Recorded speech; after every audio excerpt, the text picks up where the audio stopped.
PCDA स्पर्स की तरफ से एक बहुत ही इंपॉर्टेंट नोटिस है related to migration of old data into Sparsh. देखिए बेसिकली क्या है ना कि ये वाला मैसेज आपने बहुत बार देखा होगा, बहुत सारे पेंशनर्स को ये मैसेज रिसीव हुआ है जहां पर कुछ इस टाइप के फॉर्मेट में ये मैसेज रिसीव हुआ था। इसी से रिलेटेड सारी डिटेल्स है, सब कुछ मैं आपको स्टेप बाय स्टेप बताने वाला हूँ हर बार की तरह। और आपको पता ही है कि हमारी कोशिश यही होती है कि हम आपके साथ जो भी इंफॉर्मेशन शेयर करें वो सटीक और सही जानकारी हो। तो फिलहाल सबसे पहले तो आपसे रिक्वेस्ट यही है कि अगर अभी तक आपने ईटीएच इंडिया चैनल को सब्सक्राइब नहीं किया तो सब्सक्राइब जरूर कीजिए, बेल आइकन को भी दबाइए सो दैट ऐसे लेटेस्ट इंफॉर्मेशन आपको हमेशा मिलते रहे। देखिए पीसीडीए और स्पर्स की तरफ से एक इंपॉर्टेंट नोटिफिकेशन तो आया ही है। उससे पहले आपको पता है, अगर आप हमें ईटीएच इंडिया पे फॉलो करते हैं तो आपकी जानकारी के लिए पता ही है कि pcdapension.nic.in ये जो ऑफिशियल वेबसाइट है पीसीडीए के, फिलहाल एक सप्ताह से एक वीक से बंद पड़ी हुई है। उम्मीद ये की जा रही है कि आने वाले टाइम पे जल्दी ही स्टार्ट हो जाएगा। इसके अलावा अभी आप स्पर्स पेंशन पोर्टल में लॉगिन कर सकते हैं और अपना मोस्ट इंपॉर्टेंटली जो आपको अपना माइग्रेशन स्टेटस देखना हो या फिर आपको अपना आइडेंटिफिकेशन स्टेटस देखना हो, सारी चीजें आप एक जगह से ही परफॉर्म कर सकते हैं। एनीवे अभी चलते हैं अपने इंपॉर्टेंट नोटिस पे। तो देखिए ये नोटिस है, यहाँ पर ओवरऑल 7 पॉइंट्स है। हर एक पॉइंट्स को थोड़ा अच्छे से समझते हैं, थोड़ा डिटेल में समझते हैं। तो देखिए जो फर्स्ट पॉइंट है यहाँ पर migration of old data into Sparsh से रिलेटेड, यहाँ पर देखिए क्या मेंशन किया गया है आप क्लियरली देख सकते हैं। We have received certain grievances in last few days where in a message has been received by pensioners from Sparsh. The message talks about generation of pensioner ID and corrigendum PPO against original PPO, and pensioners have been asked to log in to Spurs after 24 hours of receipt of this message. तो कहने का मतलब आप समझ ही गए होंगे कि हमारे बहुत सारे ऐसे पेंशनर्स हैं जिनकी तरफ से ऑनलाइन ग्रीवियस डाली जा रही है, यानी कि शिकायतें की जा रही हैं कि उनको स्पर्स की तरफ से एक पेंशनर आईडी जनरेट होकर के आया है जिसमें कॉरिजेंडम पीपीओ दिया गया है। अब कॉरिजेंडम पीपीओ का मतलब क्या होता है, अगर आपने ईटीएच इंडिया चैनल को फॉलो किया तो हमने बताया था आपको कि जब आपके पीपीओ में कुछ संशोधन, कुछ नया अपडेट आता है तो उसे हम कॉरिजेंडम पीपीओ कहते हैं। तो यही कॉरिजेंडम पीपीओ का मैसेज आया अगेंस्ट ओरिजिनल पीपीओ के, और उसमें यह कहा गया है कि स्पर्स में आपको लॉग इन करना है आफ्टर 24 आवर्स। अब इसमें गलती क्या होगी कि बहुत सारे हमारे पेंशनर्स ऐसे भी हैं जिनका डेटा ही स्पर्स पेंशन पोर्टल में माइग्रेट नहीं हुआ है लेकिन फिर भी उनको मैसेज चला गया है। तो आप समझ सकते हैं कि ये एक मिस्टेक है। इसे आप एक तरह से टेक्निकल इशू कह सकते हैं, तकनीकी खराबी की वजह से ये हुआ है। एनीवे अभी ये जो मैसेज की बात कही जा रही है तो ये मैसेज मैं आपके सामने लाता हूं पहले। अब देखिए यही वो मैसेज है जिसके बारे में ये कहा जा रहा है। देखिए यहाँ पर पेंशनर आईडी एक जनरेट होता है, उसके बाद एक कॉरिजेंडम पीपीओ के बारे में बोला गया है जो जनरेट होता है किसके अगेंस्ट में, पीपीओ के अगेंस्ट में, और view your entitlements and latest PPO आता है। और उसके बाद यहाँ पर आता है कि आप spurs.defensepension.gov.in पे जाकर के आप यहाँ पे लॉग इन करके अपना कॉरिजेंडम पीपीओ डाउनलोड कर सकते हैं। तो बेसिकली इसी मैसेज के संदर्भ में ये इंपॉर्टेंट नोटिस आया हुआ है। अब चलिए इसमें सेकंड पॉइंट देखते हैं। सेकंड पॉइंट क्या है कि however pensioners have not been provided any login credentials for Sparsh, this has been led unrest and anxiety amongst the affected pensioners, the matter has been referred to Sparsh team at PCDA Allahabad. तो कहने का मतलब ये है कि ऐसे पेंशनर्स जिनके पास login credentials नहीं है उनके पास भी ये मैसेजेस जा रहा है, तो इसके लिए स्पर्स टीम से बात की गई है। अब हम थर्ड पॉइंट पे आते हैं। हमारा थर्ड पॉइंट है कि आप क्लियरली देख सकते हैं, there could be a technical issue due to which such messages have got triggered. Spurs team is examining it and likely to correct it shortly. It may otherwise be noted that consequent to receipt of Migration of Pension Act message, the Spurs login credentials would be generated in due course of time. Pension of veterans will continue and will not get affected by this. The same has been clarified by PCDAP Allahabad. तो कहने का मतलब यही है कि ये जो message आपके पास आ रहा है जिनका डेटा माइग्रेट नहीं हुआ है तो ये एक प्रॉब्लमेटिक है, लेकिन इससे आपके पेंशन पे कोई इफेक्ट नहीं पड़ेगा। और ये जो लाइक आपको मैसेज गलती से गया है इस पर स्पर्स टीम काम करेगी, एग्जामिनिंग कर रही है और आइंदा से इस टाइप का मिस्टेक आपको देखने को नहीं मिलेगा। और जो स्पर्स का जो लॉगिन क्रेडेंशियल्स की बात है तो देखिए बहुत सारे पेंशनर्स तो हमारे ऑलरेडी माइग्रेट हो चुके हैं और अगर आपने हमें ईटीएच इंडिया चैनल पे फॉलो किया हुआ है तो हमने हर एक चीज आपको बताया हो कि स्पर्स पेंशन पोर्टल पे लॉगिन कैसे करेंगे, अपना पेंशनर डेटा वेरिफिकेशन कैसे अपडेट करते हैं, लाइफ सर्टिफिकेट का स्टेटस कैसे ट्रैक करेंगे, अपने पर्सनल डिटेल्स को अगर अपडेट करना हो तो वो कैसे करेंगे, सारी इंफॉर्मेशन हमने दी हुई है। इवन प्री 2016 पेंशनर हो या फिर पोस्ट 2016 पेंशनर हो, ई टू जेड इंफॉर्मेशन प्रैक्टिकली हमने बताया हुआ है। तो ये जो कॉरिजेंडम पीपीओ का डिटेल्स आया है ना, तो देखिए जिनका डेटा स्पर्स में माइग्रेट नहीं हुआ है तो जाहिर सी बात है कि वो स्पर्स पेंशन पोर्टल में तो लॉग इन ही नहीं कर सकते, तो वो डाउनलोड कहां से करेंगे। लेकिन जिनको ये मैसेज गया है कॉरिजेंडम पीपीओ का और उनके ओरिजिनल पीपीओ में कुछ चेंजेस हुए हैं तो उनको ये मैसेज भी गया, और वो जब लॉग इन करते हैं कॉरिजेंडम पीपीओ पे क्लिक करते हैं तो वहां से वो उसको डाउनलोड कर सकते हैं। देखिए इसको थोड़ा प्रैक्टिकली आप समझिए, तब हम आगे फोर्थ पॉइंट पे बढ़ेंगे। देखिए इसके लिए हमें स्पर्स पेंशन पोर्टल पे आना होगा और यहाँ पर देखिए आपको लॉगिन बटन का ये विंडो शो हो रहा होगा, जस्ट इस पे हम क्लिक करते हैं।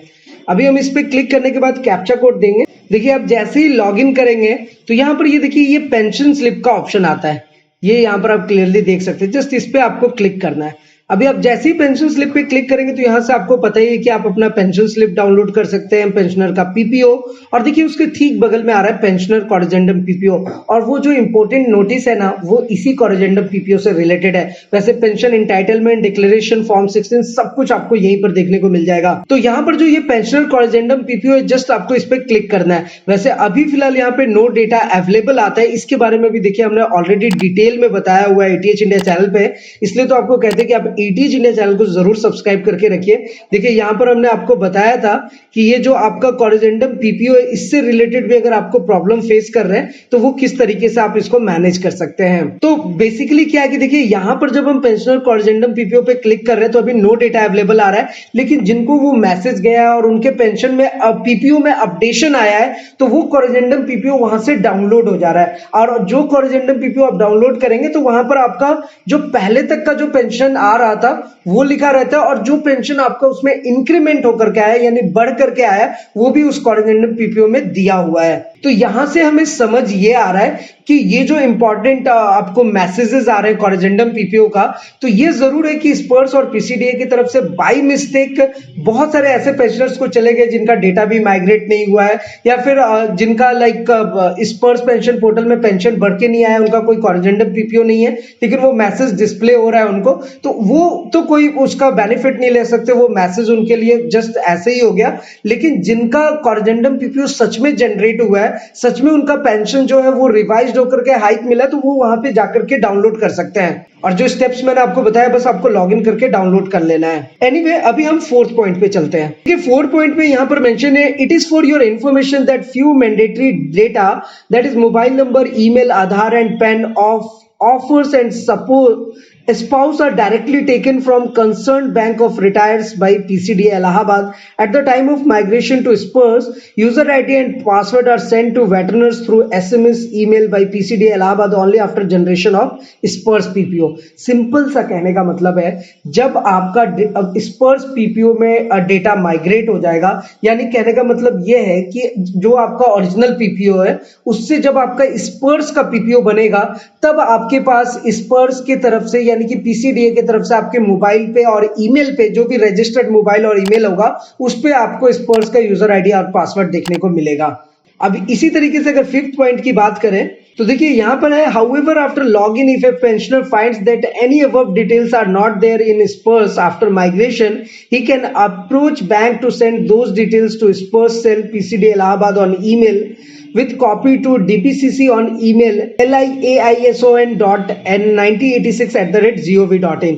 तो बेसिकली वही कहने का मतलब है कि अगर आप लॉग इन कर पा रहे हैं अपने स्पर्स पेंशन पोर्टल पे और आपको वहां पर अपडेशन का डिटेल नहीं आ रहा जैसे कि मोबाइल नंबर, ईमेल, आधार और पैन का, तो आप डायरेक्टली मेल या फिर आप डायरेक्टली मेल किसको कर सकते हैं, आप डायरेक्टली या तो पीसीडीए को आप मेल कीजिए या फिर डीपीसीसी को मेल कीजिए, उसका सॉल्यूशन आपको यहीं से मिलेगा। अब देखिए स्पर्स पेंशन पोर्टल को लेकर के अभी भी ऐसे बहुत सारे पेंशनर्स हैं जो कि अभी तक वो लॉगिन ही नहीं कर पाए, अपना स्टेटस ही ट्रैक नहीं कर पाए। तो बहुत सारा हाइप भी जनरेट हो गया कि स्पर्स आ गया, बहुत मुसीबत हो गई। तो देखिए अपने आप में स्पर्स कुछ भी नहीं है, बहुत सिंपल सा एक एप्लीकेशन है, वेब एप्लीकेशन है, जहां पर आप आसानी से लॉगिन कर सकते हैं अपने स्पर्स यूजर आईडी और पासवर्ड के थ्रू। इवन अगर आपको स्पर्स की तरफ से यूजर आईडी पासवर्ड नहीं मिला है, कुछ मोबाइल के टेक्निकल प्रॉब्लम की वजह से, नेटवर्क प्रॉब्लम की वजह से, तो भी आप स्पर्स पे अपना यूजर आईडी और पासवर्ड जनरेट कर सकते हैं। इसके लिए आपको एटीएच इंडिया चैनल को सब्सक्राइब करना पड़ेगा।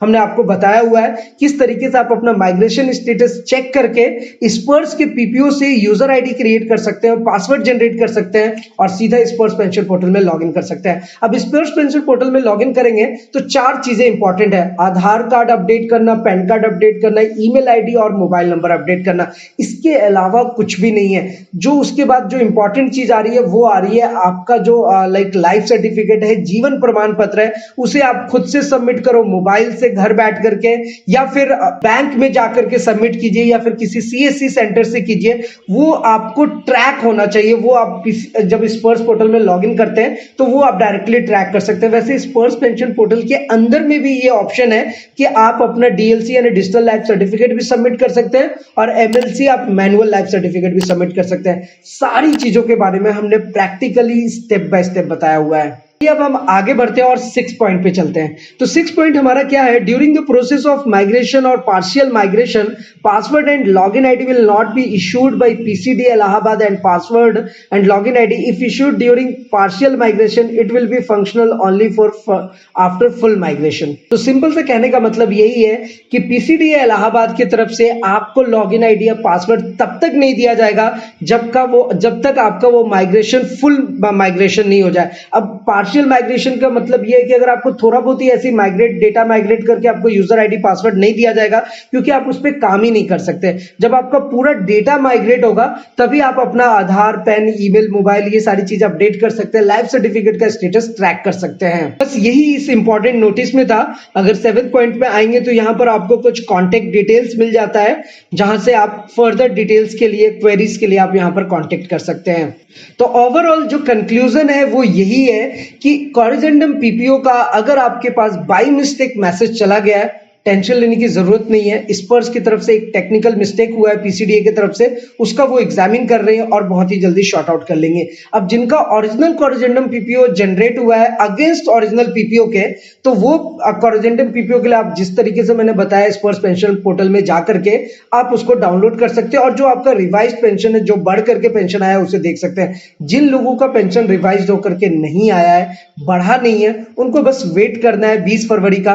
20 फरवरी के बाद आपका वो पेंशन बढ़ा हुआ दिखेगा और जो जनवरी का पेंशन है वो भी उसमें ऐड होगा। ये डिफेंस अकाउंट्स डिपार्टमेंट का कहना है। और साथ ही साथ OROP2 का फर्स्ट इंस्टॉलमेंट 15 फरवरी तक जरूर देखने को मिलेगा, क्योंकि इसके लिए भी डिफेंस अकाउंट्स डिपार्टमेंट ने क्लियरली स्टेटमेंट दे दिया है। और साथ ही साथ डिफेंस अकाउंट्स डिपार्टमेंट के साथ साथ कैनरा बैंक ऐसा स्टेप लेने जा रही है जहां पर OROP2 का फर्स्ट इंस्टॉलमेंट मिलेगा। तो ये सारी चीजें तो क्लियर हो गई हैं, लेकिन फिर भी अगर आपके मन में कोई सवाल रह जाए, किसी भी टाइप का क्वेरीज हो, आपको पता है कि आप हमारे साथ नीचे कमेंट करके शेयर कर सकते हैं। हमारी कोशिश होगी कि हम आपके अकॉर्डिंग सटीक इंफॉर्मेशन प्रोवाइड कराएं। वैसे हमारी ये कोशिश आपको कैसी लगती है वो भी आप हमारे साथ शेयर कर सकते हैं। कोई एडवाइस या फिर कोई अपना सुझाव देना चाहते हैं, हमारे साथ जरूर शेयर कीजिए। तो फिलहाल आज के इस वीडियो में इतना ही, फिर मिलते हैं किसी नेक्स्ट इंटरेस्टिंग वीडियो में।